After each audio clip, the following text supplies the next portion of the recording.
Chapter 29. Once again I take the lead. Marina trails me and the growling Bernie Coaster runs alongside her. Ella still has my chest, with 8 and 9 following close behind. My fire has made me invincible, and my flames instantly consume every Mogadorian soldier that comes charging around a corner or through a door. The fire has not only taken over my body, but also my mind. I have never felt so confident, so determined, so ready to defeat our enemies before.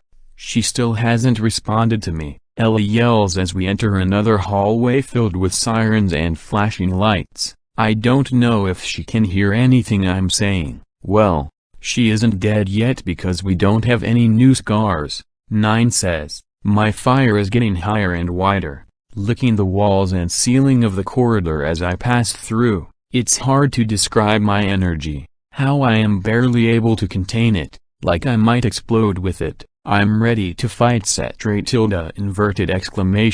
Gus Ra, and I know the others feel the same way. 9 and 8 are like wrecking balls swinging down the hall, pounding soldiers into oblivion, bouncing from one mug to the other, and Marina is fighting fearlessly, using all means available to toss soldiers into the air. Ella, with fewer powers revealed, looks on a bit enviously as we swat away the soldiers. I wish I had the time to stop and tell her how vital she is, how important her ability to communicate telepathically was to our all coming together, how she, as the youngest Lorik, represents our long life and the power of our guard. We're ready to take back Lorien, and that's only possible because of everything each one of us brings to the fight. The hallway splits off and we need to quickly decide which way to go. Separating is never going to be an option again. Okay, Fireboy, which way? 9 asks. Marina steps up and says, this way. Her ability to see in the dark is better than the limited view my lumen offers, so I extinguish my fire and we all follow her to the left. Marina doesn't even hesitate at the entryway of a long wide room filled with tall brown columns.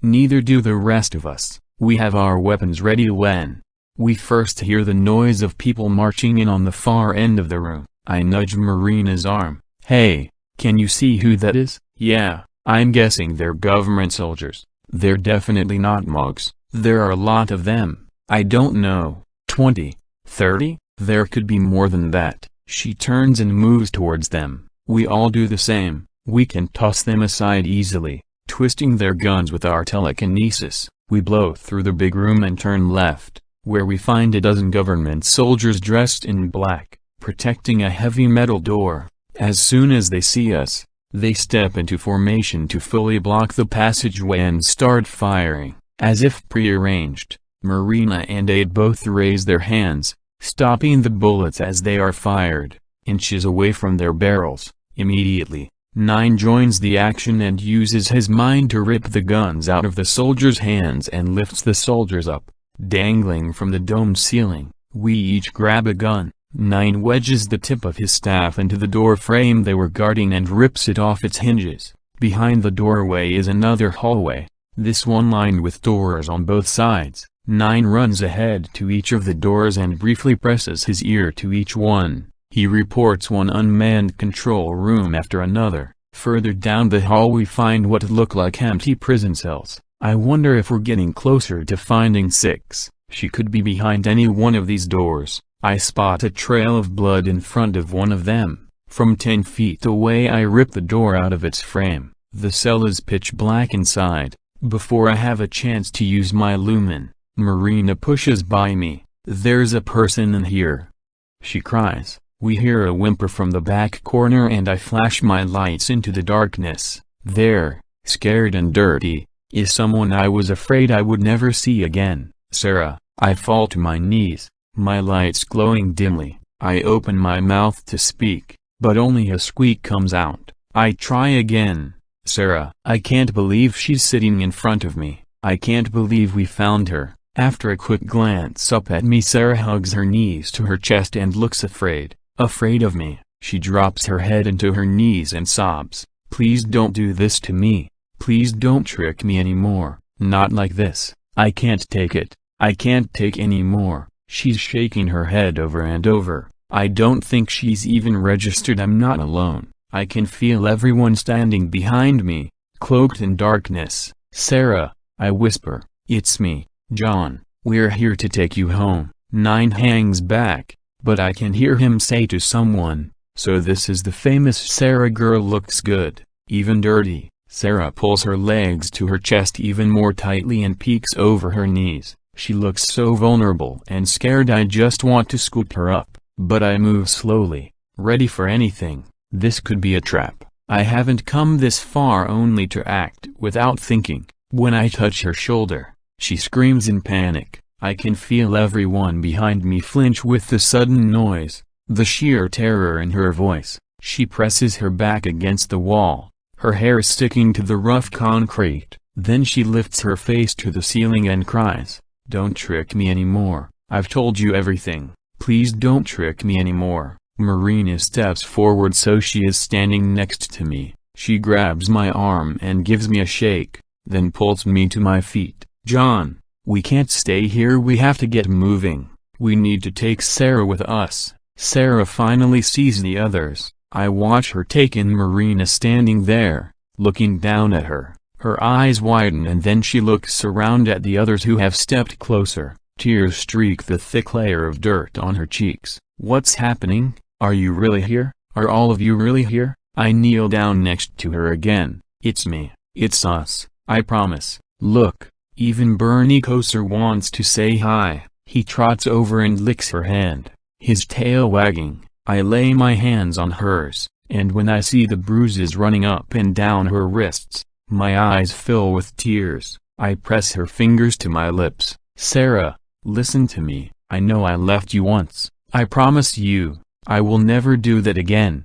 Do you hear me? I will never leave you." She is still looking at me as if I might disappear or turn into a fire-breathing monster. 1,000 other things I've been thinking about for so long race through my mind and I struggle to say more. I flash back to our last conversation at the playground, moments before the police took me away. "Hey, Sarah, do you remember when I said that I think about you every day? Do you remember that?" She looks at me and nods. "Well, I did and I do, every day." She allows herself a tentative smile. "Now do you believe it's really me?" She nods again. "Sarah Hart, I love you. I love only you. You hear me?" She looks so relieved. It makes me want to pick her up and tell her it's over and I will keep her safe. Always. She kisses me, her hands on each side of my face. 4. "Come on, we have to go." 8 shouts. He and the others have moved to the door, anxiously looking down both directions of the hallway. There's an explosion in the hall and 8 runs out to see what it is, followed by Ella and Marina. "What the hell is taking so long, man?" 9 shouts to me, gesturing madly towards the door. "Stand the girl up and let's get going." "Sarah Hart, it is awfully nice to meet you, but we really need you to move now." 9 rushes over and helps me get Sarah to her feet. Once she's fully upright, he gives her a quick hug. She looks surprised by the warm welcome, and I have to wonder about the wink he gives me over her head. "Sarah freaking Hart, do you have any idea how much this jerk talks about you?" I smile at Sarah, then 9 number. Sarah laughs quietly, leaning into me and winding her fingers through mine. Okay, come on, you two," 9 says, turning to head back to the door. I stare into Sarah's blue eyes. "Before we go, I have to ask you something, and you need to understand that I have to ask it. You're not working for them, are you? The government and the Mogs?" Sarah shakes her head. "Why does everyone keep asking me that? I would never betray any of you." "Wait, who's everyone? Who else asked you that?" 6. Sarah says, her blue eyes widen. "You didn't find her? You've seen 6? Marina speaks up, excited. "When? Where?" "She's fighting Cetre tilde inverted exclamation mark Gus Ra," Sarah says, starting to panic again. "They took her away a while ago." "Cetre tilde inverted exclamation mark Gus Ra is here?" I ask. I knew he might be,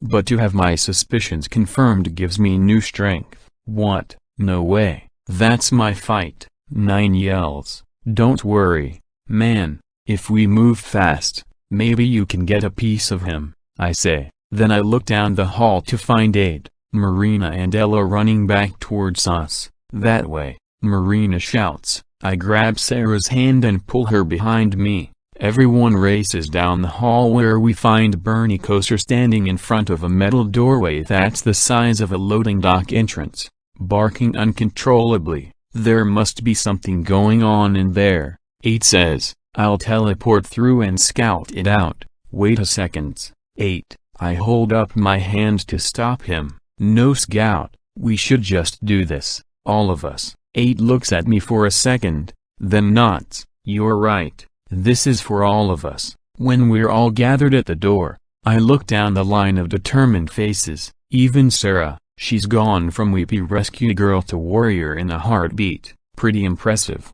Of course, she hasn't got a clue what we are pretty sure is about to happen. It's likely this is going to be an epic battle. If not the battle, I have a feeling in my gut that everything has led up to this moment. This could be what we've been working towards. Whatever's inside, whatever happens, I say, lighting the lumen in my palms, we will kill inverted exclamation mark Gus Ra. No matter what, I'm saying this for me, not them. We're all on this, dude, 9 says. I hold a glowing palm over the door, and just as I'm about to blow it inwards, a woman with red hair and an arm in a sling comes hobbling through a door at the far end of the hall. She and I gasp at exactly the same time. Then she turns and darts back through the door. Wait, Agent Walker, I shout after her. Walker, are you kidding me? 9 asks, incredulously. The chick soldier who tried to capture us. The others just look on, confused for a beat, before 8 speaks up. I'll get her for you, he says, and then disappears. When he materializes a moment later, he's got her, arms twisted behind her back. The first thing I do is rip off the gold badge on the front of her shirt. 9 plucks the badge out of my hand and makes a great show of examining it carefully. Well, who do we have here? Special Agent Walker? 9 laughs. Lady, you look awful. He hands the badge back to me as if it suddenly has cooties. Do you know how pathetic you are? I yell.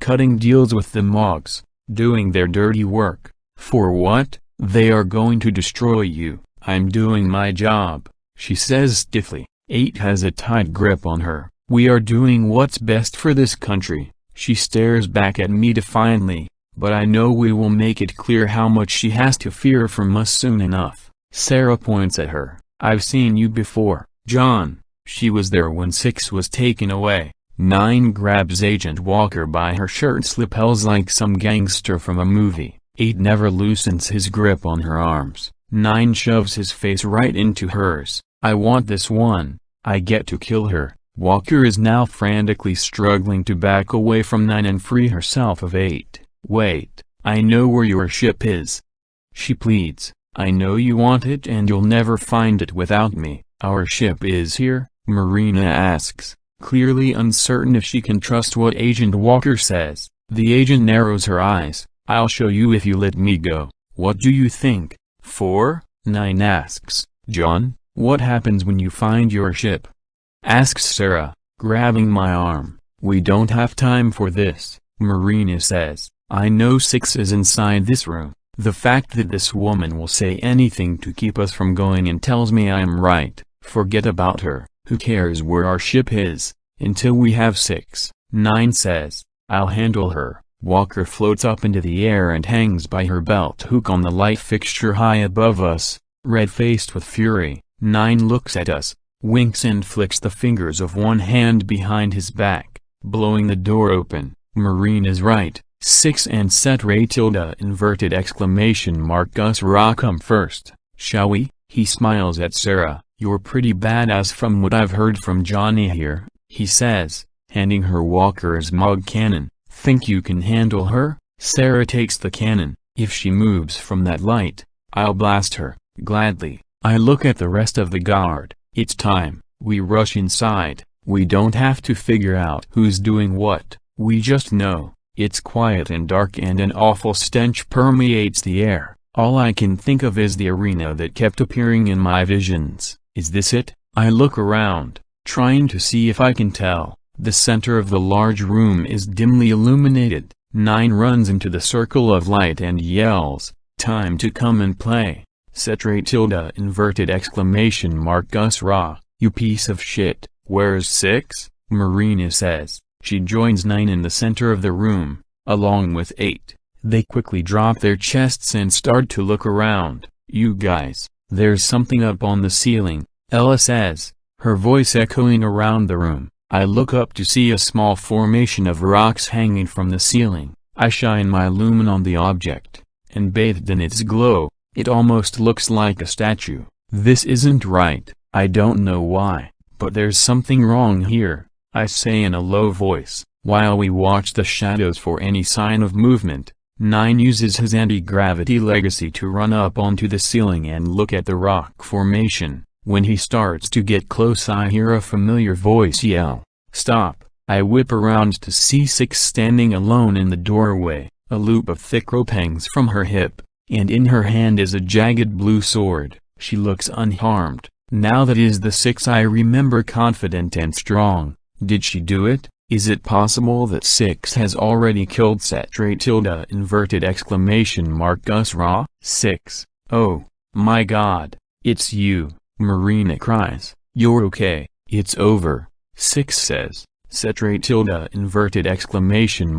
Ra is dead. That formation on the ceiling is Mogadorian poison. Stay away from it. The relief in the air is palpable. 8 teleports to 6's side and wraps his arms around her in a huge hug. 6 was always the strongest of us, stronger than even me or 9. She just saved Lorien, Earth and possibly the universe. I want to pick her up, put her on my shoulder and parade her back to Lorien. I start towards her, but Ella grabs my wrist and pulls me back. I hear her in my mind, "John, something's wrong." The next few moments happen in what feels like slow motion. 6 pulls the jagged blue sword back and thrusts it forward. Horrified, I watch 8 become rigid. Then the tip of the sword breaks through the middle of his shoulders. He slumps forward. 6 pushes 8's body off her sword and he falls to the floor, motionless. No, Marina screams from behind me and rushes towards 8. I'm paralyzed with shock until my instinct to fight kicks in. I look down and a massive fireball has formed in the palm of my right hand. Whatever confusion I was just feeling has cleared and I know what I need to do. This can't be 6, and whoever this really is, I need to kill them. 6, I say, rolling the fireball on the tips of my fingers. What did they do to you? She laughs and raises her other hand into a fist. Blue lightning shoots out between her knuckles and spreads along the ceiling of the room. My fireball disappears. What's going on? 4. I look up to see 9 flying through the air from above me. His anti-gravity legacy must have failed him too. I manage to catch enough of him to stop him from slamming down on the ground and help him get to his feet. Marina stands protectively over 8, guns aimed and ready to fire. 8 is still on the ground and I can't tell how badly he's injured. At least I know he's alive. Since I don't have a new scar, Marina lets loose a burst of bullets, but they stop inches from 6's face and drop uselessly to the concrete. I try to light myself with my lumen again, but nothing happens. With her sword held high, 6's body starts to convulse and blur with a quick flash of white. She grows taller and her long blonde hair shrinks into a small patch on top of a large skull. Her face elongates and morphs, and somehow I know she's changing into Gus Ra even before the glowing purple scar appears on his neck. 2 battalions of Mug soldiers silently emerge from doors on the sides of the room and flank him. Without a word, 9, Marina, Ella and I move closer to one another, standing over 8, to make it clear we will face him together, all of you in one place. How convenient for me. I hope you're ready to die, he snarls. I think you have that wrong, I reply. That's what number 6 thought too, but she was wrong, very wrong. He smiles, his revolting and stained teeth glinting in the dim light. 9 looks over at me and rubs his hands together, all eager anticipation. "Johnny boy, have we discussed how important oral hygiene is to me?" He looks back at Gus Ra. "Dude, brush your teeth before you even think about threatening me." He extends his glowing red staff, turns to Gus Ra and charges. Thankfully we still have the power of our inheritance. End of chapter. Chapter 30. Out of the corner of my eye, I see 9 charging Gus Ra. I turn back to 8, to see if I can heal him. I keep my hands on 8's chest wound, waiting for my legacy to start working again. Nothing. I beg 8 to hold on, to fight through the pain, but his brown eyes roll back, and his breath becomes more and more shallow. Panicked, I flash back on the drawing from the Lark Cave, the one where 8 is killed by Gus Ra's sword. Is the prediction coming true? I desperately keep pressing my hands all over his chest. "Marina," John shouts, "we have to get you and 8 out of this room, now." I have a feeling if we can get away from Gus Ra, our legacies will start working again. If I'm right, you can still save 8. He's too badly wounded for a healing stone. He's almost gone. I manage to choke out. It might be too late no matter what we do. I can't bring myself to tell him about the cave drawing. I wonder if 8 is able to think about any of this, to remember the drawing, to know what this moment might be. I hope not. "Then we should hurry," he says, handing me a Mog cannon and picking up 8. "Shoot anything and everything that's not one of our friends." We try to cover the 100 or so yards to the door as quickly as we can, while keeping an eye on the others who are locked in battle. With every Mog I turn to ash on the way, I feel stronger and stronger. I try not to think about where Siksa the real Siksa is, or what's happened to her. I knew that wasn't 6. I wish I had killed that thing, even before it revealed itself. I scan the room. 9 is fighting Gus Ra, clearly treading water, his staff clashing with Ra's sword. As strong as 9 is, it almost looks like Gus Ra is toying with him, just waiting for the right moment to strike and kill. Every ounce of confidence and strength I felt a moment ago drains out of me. There are simply too many of them and too few of us, and we are without our legacies, which means we're just kids fighting an organized, alien army. I hate to leave the others, but I know John is right. I know I need to get out of here if I'm going to have any hope of healing 8, and saving 8 is the only choice. We're almost at the door when 2 dozen Mogs come right at us. Some of them have cannons, some of them have swords, and they all appear terrifyingly unstoppable. I try to shoot them, but the cannon blasts I send their way don't even make a dent in the advancing mob. There are just too many of them. John manages to set 8 down just outside the door. Then he joins me, charging them and wielding his sword. I fight alongside him. I will not let John down no matter how bad the odds appear. We protect one another and we draw strength from one another when we feel weak. It's why we've survived this long, and why we will win. We are stronger when we unite. John mows the Mogs down, one at a time, methodically and fast. I shoot steadily as I maneuver to block the doorway and protect 8. I duck outside the door to check on 8's condition. I feel his pulse, which is faint, and I can tell my legacy has not returned. I lay my hands on him and whisper fiercely, "You can't die, 8, do you hear me? I am going to heal you. My legacy will return and I will heal you." I realize the Mogs that I charged us are all gone, destroyed, and the abrupt silence startles me. "We have to hurry, more will come," John says urgently. We hear a deafening scream. Through the door we can see Pittacus has transformed into a beast and is surrounded by Mogs who are trying to slash at him, but he jumps in and out of their reach. The Mogs can't get him, but he isn't able to do much damage to them either. We step back into the room in time to see Gus Ra pull out a whip. Its tips begin to flame and he strikes 9 in the arm. The wound immediately begins to turn black. John turns to say something to me when I hear a shot. Before I can even tell what happened, John's body convulses and he falls to the ground. I'm stuck to the ceiling, entombed in black stone. I watch as the rest of the guard fight for their lives and I can't even feel my own body. Never mind, let them know I'm up here. I'm helpless and it's killing me. I've trained every moment of my life learning how not to be helpless.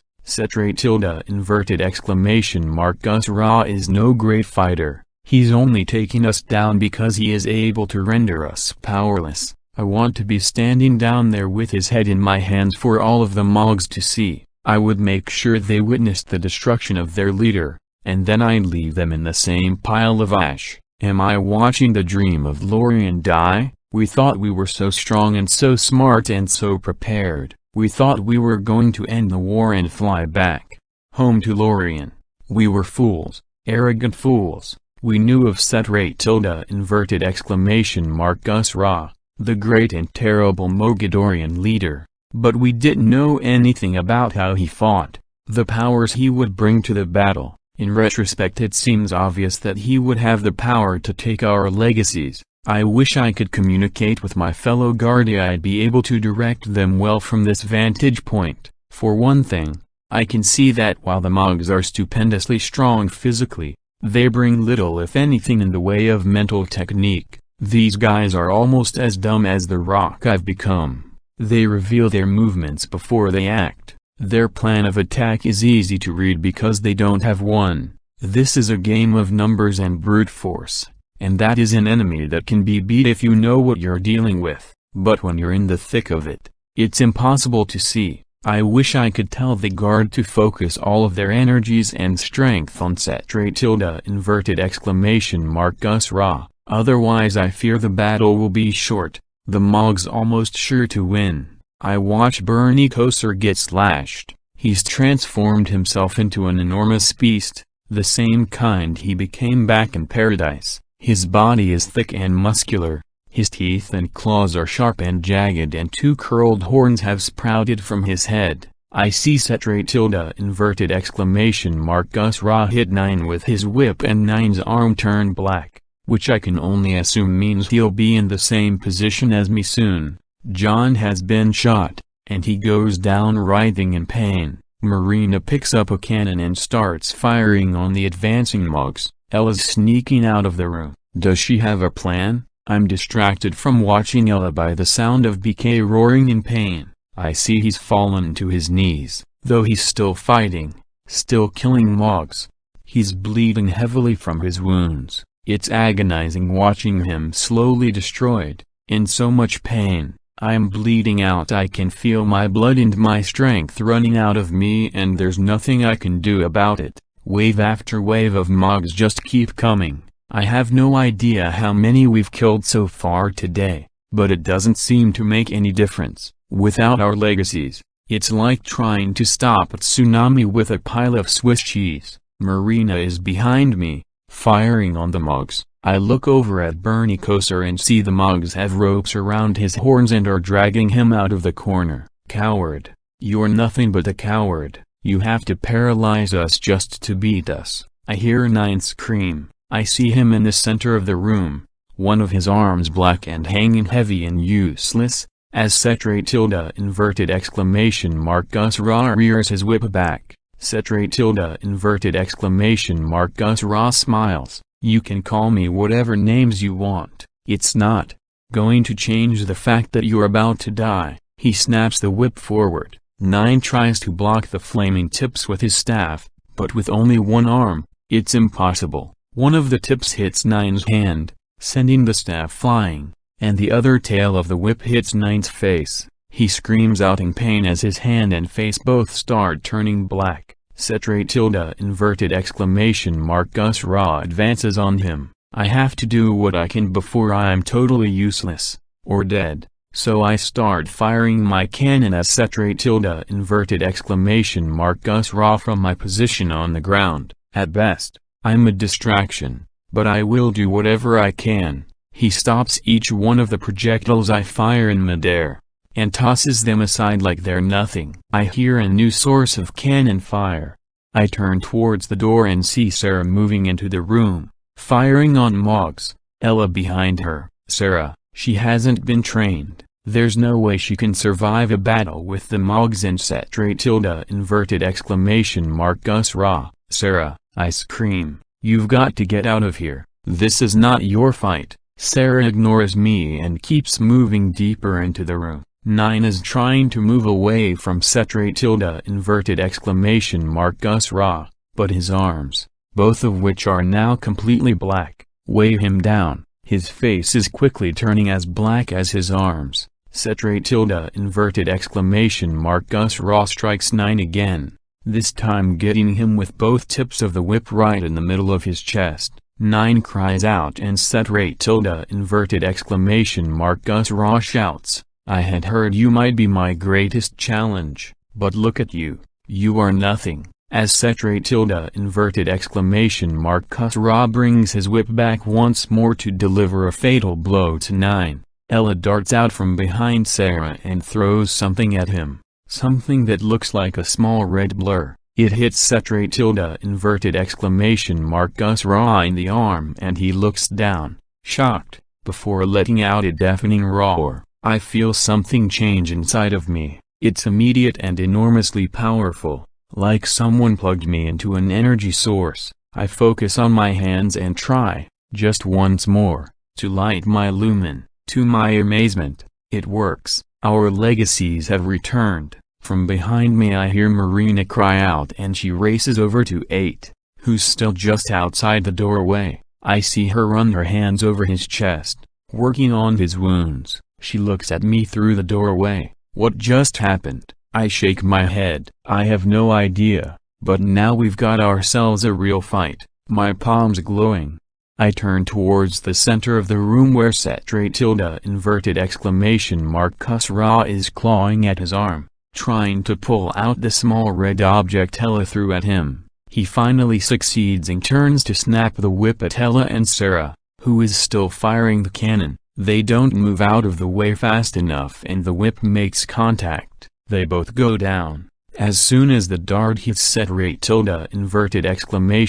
Gus Ra, I feel the change. My legacies are back. My strength is starting to return. I have a chance to get out of here and help the others. I start struggling within the black casing and can now feel myself move slightly within it, but not enough to break out. As I continue to struggle, I look below me. John is with Sarah and Ella, both down. He's left a trail of blood behind him as well as piles of ash. Marina has run back outside to 8. Bernie Kosar is still in the corner, but now he is tearing apart the mugs that were dragging him a second ago. In the middle of the room, 9 is still facing off with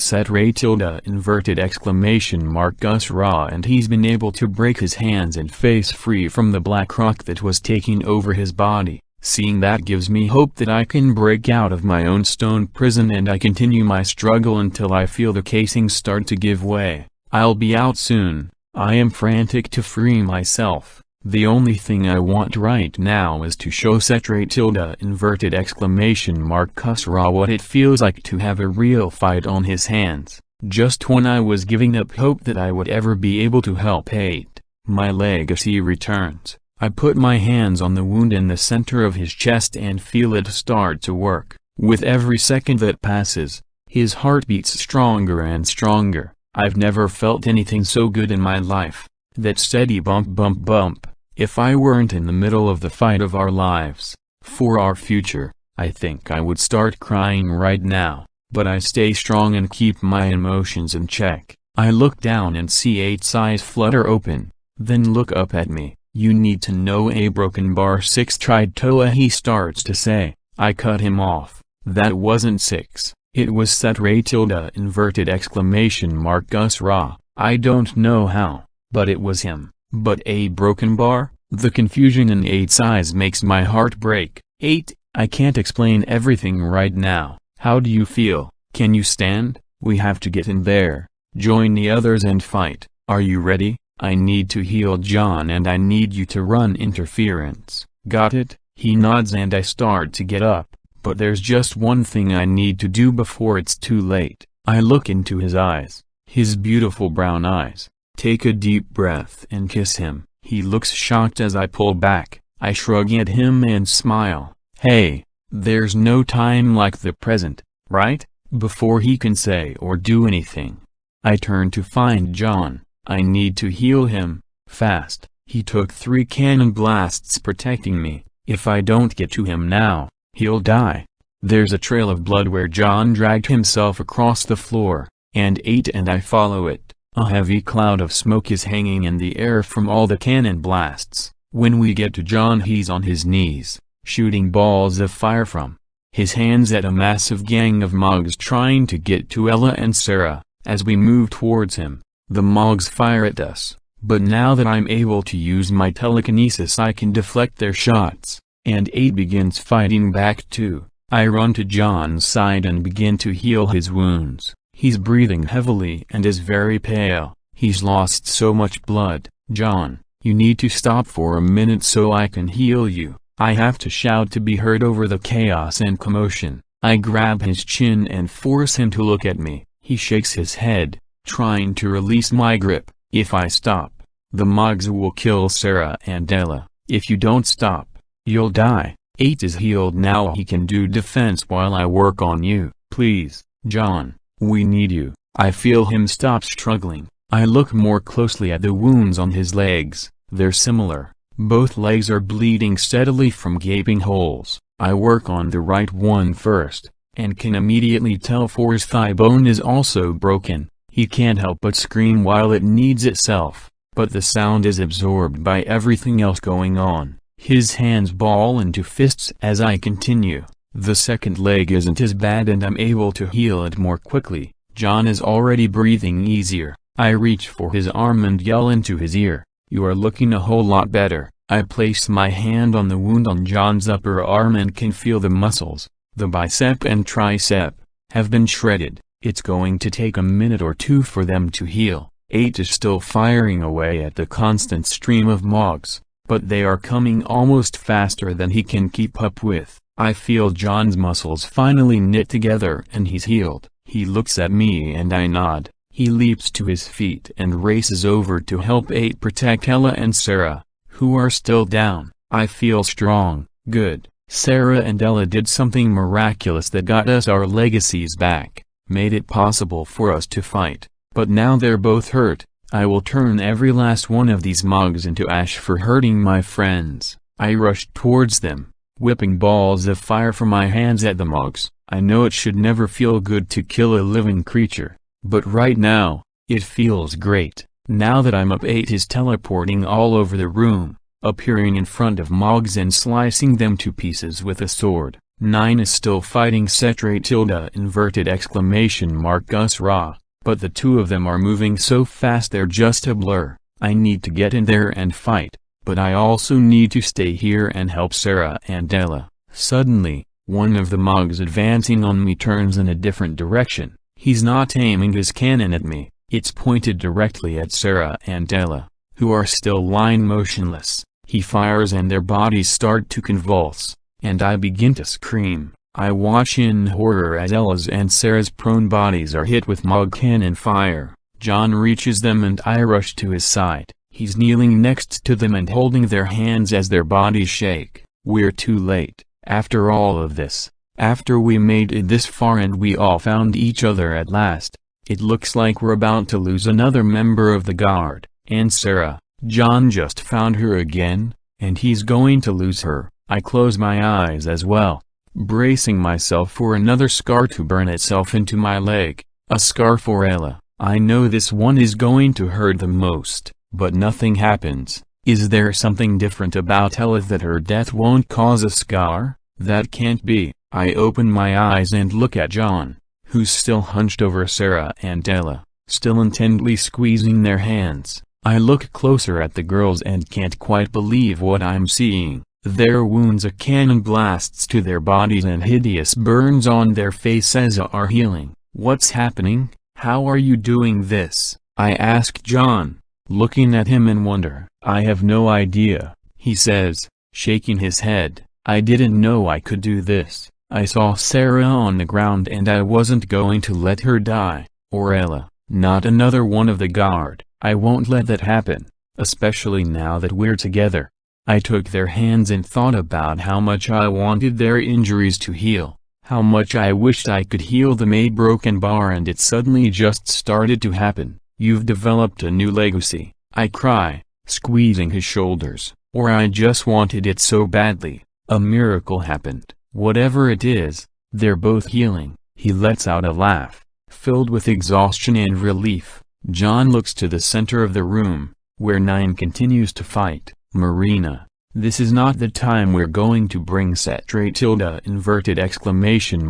Ra down. Even though our legacies have come back, I don't think we can defeat him just yet, and I don't want to take the chance of losing another guard member. We have to find 6, then we need to figure out a way to get the hell out of here, regroup and come up with a plan. We'll kill him together or die together, but we do it on our terms. When we know we're ready to do it, we hear a moan, and look down at Sarah and Ella. Their eyes are open and color is coming back into their cheeks. John leans over and kisses Sarah. The casing is finally breaking off. I flex my arms and kick my legs and start to fall as the last of it crumbles. I use my telekinesis to lower myself to the ground. I lie there for a second, trying to catch my breath. The smoke is so thick my eyes are watering. All of a sudden, a huge explosion rocks the room. An alarm goes off. Red lights flash and a piercingly loud siren fills the air. I can see John's lumen burning and I make my way through the haze towards it. Ella, Marina and Sarah are standing next to him, and as I get closer Raid appears, teleporting to Marina's side. Bernie Kosar has turned back into a beagle and he limps over to John. Ella cries out when she sees me and throws her arms around me. I return her hug and then look at John. Seeing his face again is like a dream come true. He touches my arm. You okay? I nod. What about you? I ask, and I know I sound as exhausted and beaten down as I feel. We're all alive so far, but where's 9? He replies, looking around as we all realize simultaneously that the battle sounds have disappeared. We run towards the center of the room, towards the area where 9 had been battling Gus Ra, keeping him at bay. 9 is lying on the ground, motionless, and Gus Ra is nowhere in sight. Marina falls to her knees next to him and frantically starts running her hands over his body while I spin in circles, trying desperately to see through the haze to make sure Gus Ra isn't hiding, waiting to capture and kill us when our backs are turned. Aside from the shrill sound of the alarms, the room is eerily quiet and I realize there are no Mogadorians anywhere. He's alive, Marina cries. He's just stunned. 9 sits up, shaking his head groggily. What happened?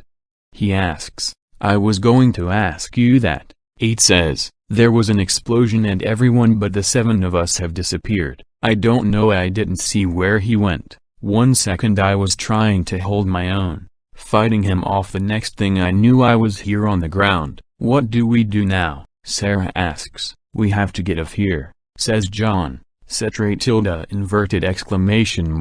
Ra could reappear at any second, and this could be a trap. Even though this is a government base, it clearly isn't safe. Anyone know a way out of here? I ask. They all look at each other grimly. We have to go back the way we came in, says 8. My teleporting legacy won't work with so many of us. Okay, John says. We don't know what we'll face on the way out and we may have to fight our way through more Mogadorians, or human soldiers, but we need to stay together now. We're never splitting up again. 9 steps over and stands next to me, then looks me up and down. I don't believe anyone introduced us, proper like. It's nice to officially meet you, sweetheart. I'm 9, he says, Winking at me, I roll my eyes and John snickers. I look around for a second. It's a miracle we're all together, all still alive. Every living Lorik on Earth but one is standing within a few feet of one another. We're alive and we're fighting, and that means we still have a chance. And we will meet Gus Ra again. And soon. Next time. He will not get away from us. End of book. May take time to publish the next book. Stay tuned. Please consider subscribing and wait. Thanks.